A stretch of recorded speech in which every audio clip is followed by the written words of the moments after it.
So this setup is the Honda water pump and alternator housing. This is what I'm changing to the electric water pump kit. So I'm going to start pulling off some wiring and then stripping all that off and then putting the new stuff in.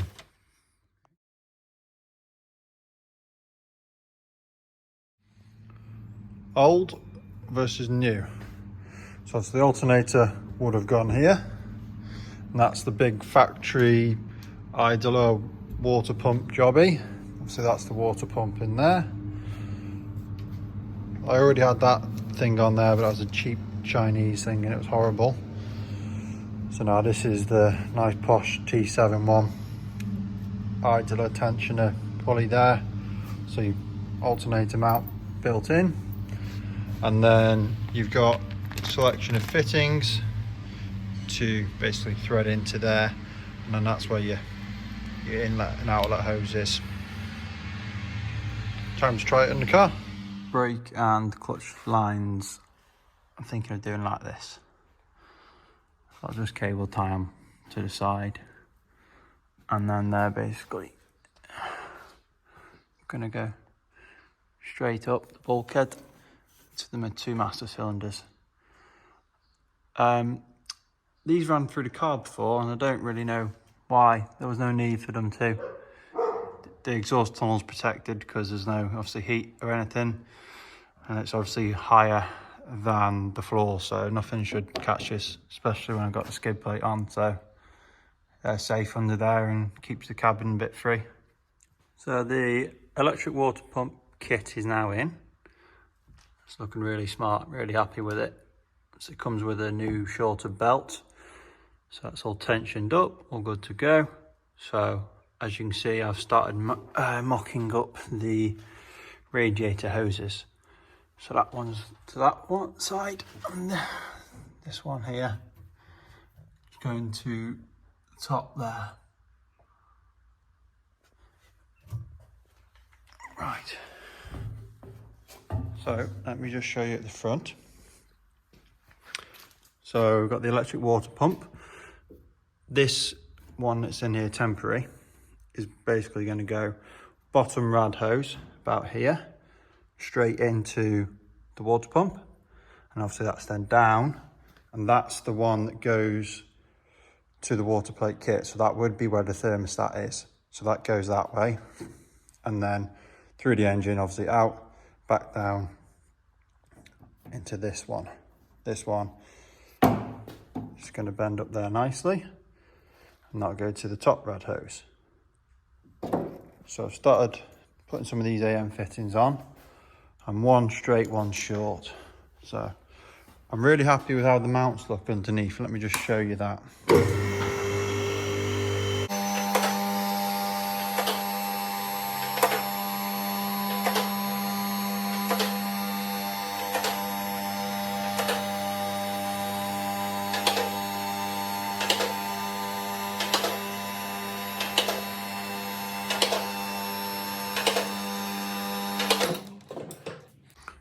Okay.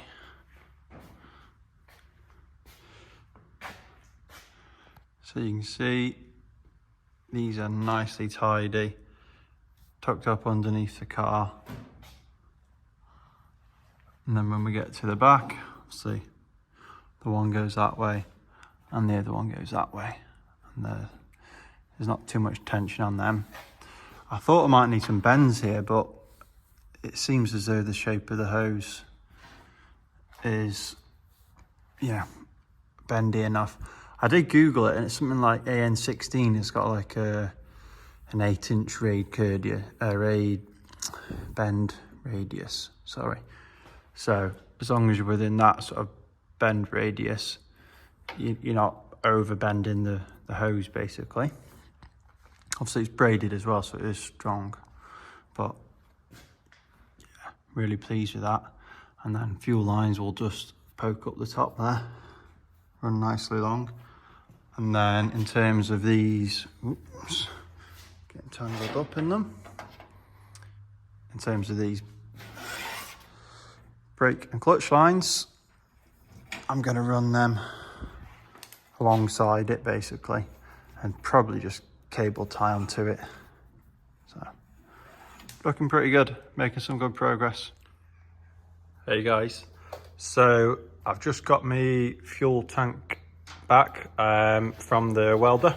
I've been to a guy called Rich Ellis this morning. It's fabrication, does aluminium welding. He also did the nice stainless steel exhaust that's on the car. So we've chopped off the push-on fittings and we've welded on an assortment of different fittings. So you can see I've obviously labelled it up for him. I'll put a spare bung in there just for if I need it, basically. I just thought it was prudent to do it now.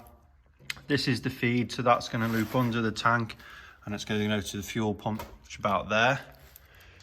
And then I've got these two 180 fittings on the top. So one is, this one's got a built-in rollover breather valve. So if I just unscrew that, I'll show you. So that's a built-in rollover / breather valve. And then I'm just going to put a tube just to terminate down the bottom somewhere. Mainly just for looks, to be honest. I could have just stuck a little bit of pipe, you know, vacuum line on that or something, but to make it look smart, I wanted to do that. And then this is the fuel return. There's no tube that goes down inside there. Sometimes they go to a tube, so then it feeds the fuel back into the bottom of the tank, whereas that's basically just going to dribble the fuel, not dribble, but chuck the fuel, return fuel back in at the top. I don't think it'll be a problem, but I've heard people say before it can be annoying because you can hear the fuel constantly running and trickling into there, like a toilet system that's forever running. So that was why I decided to put this in here, just in case. If that is going to be annoying, then I'm going to put the fuel return in there, but at the moment I'm going to stick it in the top. I've also put the AN16 connections on the radiator. So they're welded onto there. So the AN radiator hoses are going to go straight onto that. No hose clamps in sight, no rubber hoses in sight. Proper job. So here's everything I'm going to need to make up my fuel system and finish off the water system. So fuel pressure regulator with gauge. So we've got feed, 90-degree fitting. That's out to the fuel rail. So obviously that's the pressure regulated one, which will go into the end of this fuel rail there. There is a center port on it as well, but I've decided to, it'd been shorter and probably straighter run to go straight into that. This is obviously all the fuel pump setup. And then going back to that, that's the return then back down to the front. And we've just got to finish off the AN16 lines. So these are the ones that are going to go straight on the radiator now. They'll just go straight on there like that. Making some good progress with the fuel and water lines.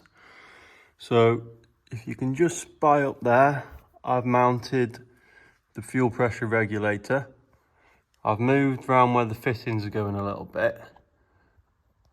So I've done a straight feed and then I've done a right angle return. So the only one I need to plumb is that one on the left, which is to the fuel rail. So they both come nicely round here next to the water line, up onto those mounts, down the exhaust tunnel, as you can see.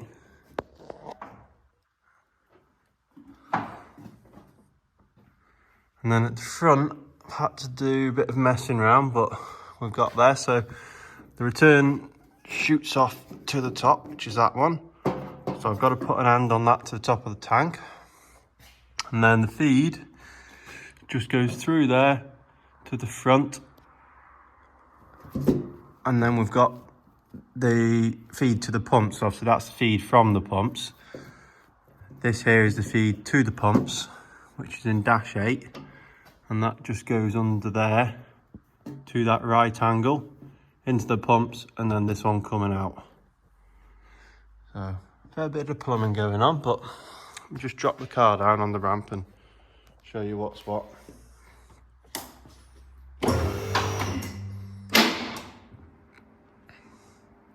Unfortunately, some of this new welding I've had done wasn't quite right.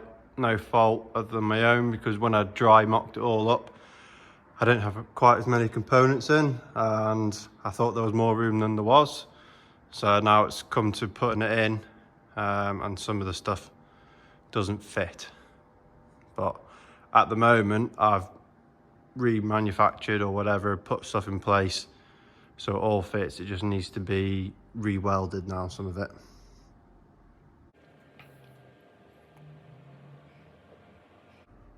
Right, you'll be able to see from that.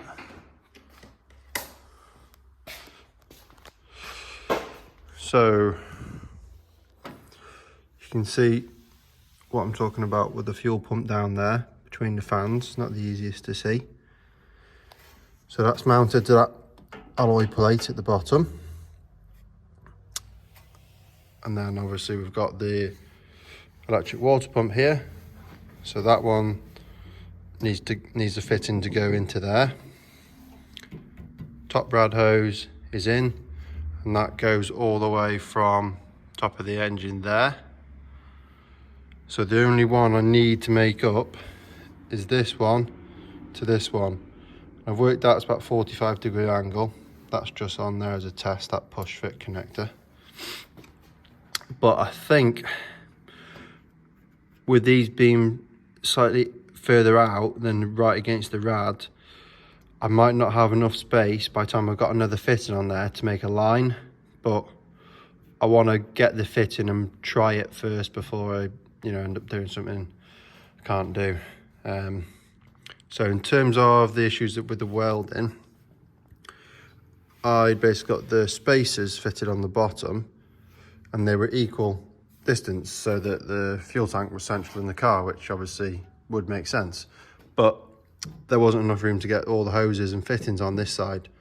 So what I've had to do is push the tank left. So I've got about 60mm from the tank to the edge of the spacers there. And this side, it's flush. And we've also had some height constraints that I didn't realise were there, because when I mocked this all up, the master cylinders were out the car. But loads of space down the back. Everything's fitting now, so I just need to get those spaces re-welded in that configuration. So really pleased with that now. Rad's fully mounted, solid.